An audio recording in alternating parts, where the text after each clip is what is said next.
A scripture reading from 2 Corinthians chapter 12. But if I wish to boast, I will not be a fool, for I will be speaking of the truth. But I refrain from it, so that no one may think better of me than what is seen in me and heard of me, even considering the exceptional character of the revelations. Therefore, to keep me from being too elated, a thorn was given me in the flesh, a messenger of Satan to torment me, to keep me from being too elated. 3 times I appealed to the Lord about this, that it would be left from me. But God said, "My grace is sufficient for you, for power is made perfect in weakness. So I will boast all the more gladly of my weaknesses, so that the power of Christ may dwell in me. Therefore I am content with weaknesses, insults, hardships, persecutions, and calamities for the sake of Christ. For whenever I am weak, then I am strong."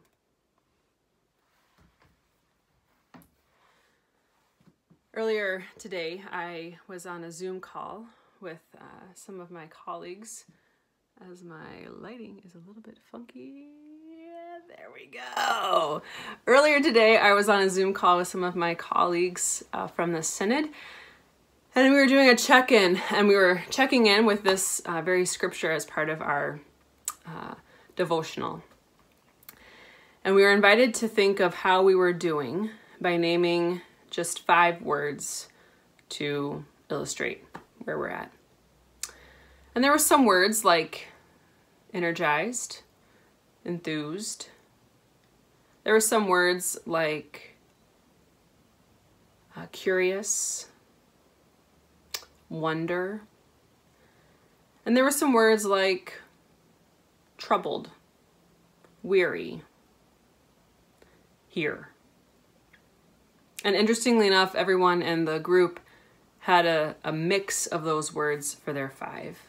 Not one of us was super great, wonderful, fantastic. Not one of us was completely down in the dumps and couldn't see any glimpse of hope. But I think there was this kind of consistent theme of just feeling weary. Weary with the place we are at in our country, certainly around COVID-19, certainly around racial inequity, fights for justice, weariness around where we're at in our rhythm of life, personal life, family dynamics, families being forced to live together without a whole lot of connections outside the house in some cases, weariness with the state of the place we are at in the church, and that certainly connects to the pandemic and to the racial inequity and what is our role and how do we speak, and the focus that a lot are facing right now as leaders in churches with how to best re-engage people in a physical, in-person way, and also to re-engage what it looks like to reopen our buildings as well. And all of those things lead us, all of us, I think, to this place of just kind of being here, just being as present as we can be. So I went through that Zoom 3-hour conference call meeting this morning, and I had ebbs and flows of that energized, excited, weary, overwhelmed, just in that time with my colleagues.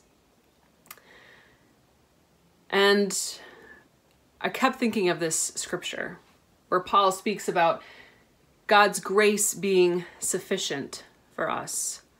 That it's not all about us, or it's not all on us to make these difficult decisions, or to keep moving ahead, or to figure out, or to find that definite idea or vision or decision. But that God's grace is there, and that God's grace is sufficient for us as we journey through these kind of weary days. My grace is sufficient. For when you are weak, you are also strong. So just by the rhythm of life right now, my day went from this kind of intensive 3-hour meeting to lots of emails and checking in and prepping for midweek. And then as my mom is here and she's helping us, but she's also working remotely, we swapped roles so I could take care of the kids for a while and she could get her work done. And that led to an afternoon outside. We spent time writing thank yous. We spent time playing in the yard, doing some chalk art, feeding the chickens. And then we spent time on this new swing that Peter got for his birthday. It's one of these big circular swings and it's so much fun. And Peter and Maggie and I probably spent an hour just swinging and giggling and creating games and having fun. And I haven't laughed so hard in so long. It was so good. My grace is sufficient. My grace is sufficient. It was sufficient. It was more than sufficient for me this afternoon. And it's more than sufficient for you. Wherever you find yourself, whatever 5 words you would use to describe where you're at right now, God's grace is there. God's grace is stirring amongst you. God's grace is moving in and among the weariness and the excitement and the energy and the wonder and the curiosity and all those things. For when we are weak, when we're unsure, when we're not quite certain, we are also strong. And God provides guidance and God provides direction, often in God's timing.